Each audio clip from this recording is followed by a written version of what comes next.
Hello guys, welcome to our next video, and to this video we are going to create a program using our NetBeans IDE. So let's get started.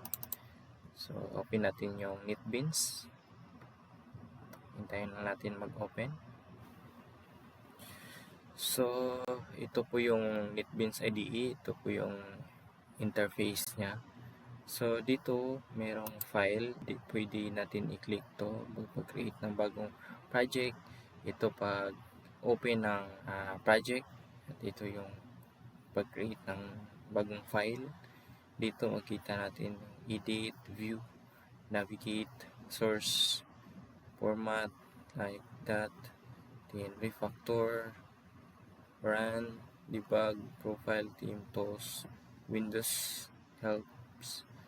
And to create our first project, we will go to this file and click natin yung new project, then select natin yung Java, and then click natin yung Java application, and then hit next, and then yung file name natin, pangalan natin ng main. So ito yung file name natin, and then finish. So ito na po yung code natin. So ayan, so meron ditong package main, public class main, so public static void main. So ito yung method. So gagawa tayo ng mag-print tayo ng hello world.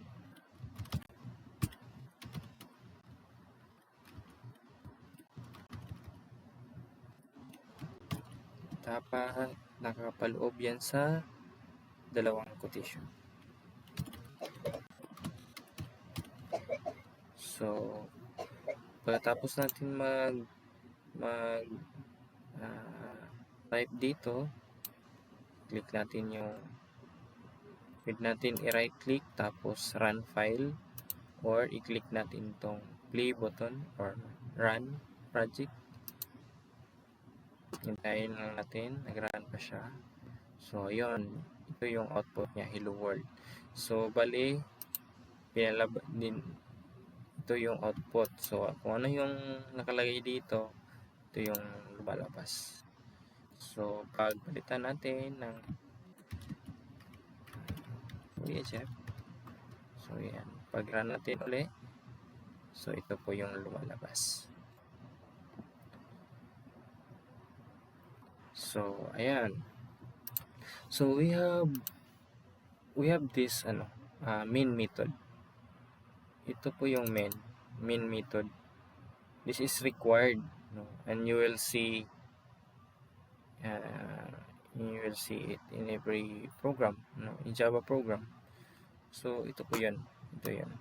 So ito yung main method natin. So every mag-run ka ng Java, so dapat mayroong main method. Ito naman is inside ng main method.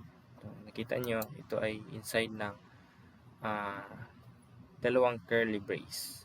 So ito po yung method na, ito po yung syntax rather na mag-print ng isang string. So this is a print line of text on the screen to print string in the screen. So ito po yung nilabas niya after mag-execute.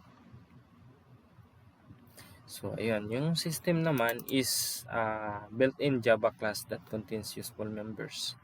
So ito yung members niya, out.